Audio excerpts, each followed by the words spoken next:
A submarine that was about to be sold for scrap was unexpectedly bought by Mark, who earned only $3,000 a month. He planned to use this submarine to salvage gold that had sunk to the bottom of the sea during World War II. Mark had originally been a salvage diver for a company. During one mission, he accidentally discovered a German U-boat from World War II. After investigating, he learned that the submarine was carrying $400 million worth of gold. But Mark didn't report this to the company. He had worked for them for 20 years, yet he was still living in a cheap motel, so he decided to keep the treasure for himself. Lacking the funds to buy salvage equipment, he turned to his friends for help. Soon the friend found an investor, and successfully bought the submarine, also recruited a few retired local submariners to carry out this path to riches.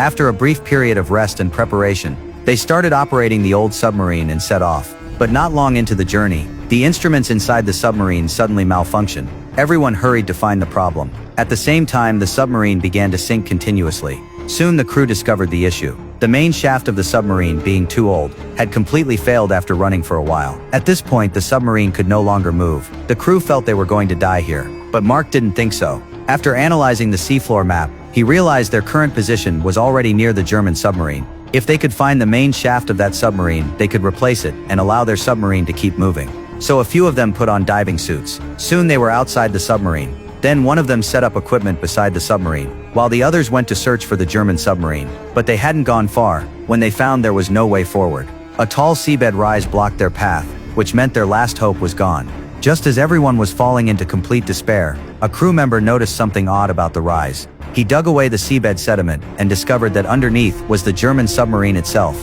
It turned out that over the long years, the German submarine had been buried under the sand, which made the crew mistake it for a rise.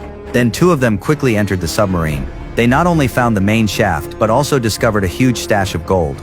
But just as they packed the gold and the main shaft, and were preparing to transport them, an accident suddenly occurred.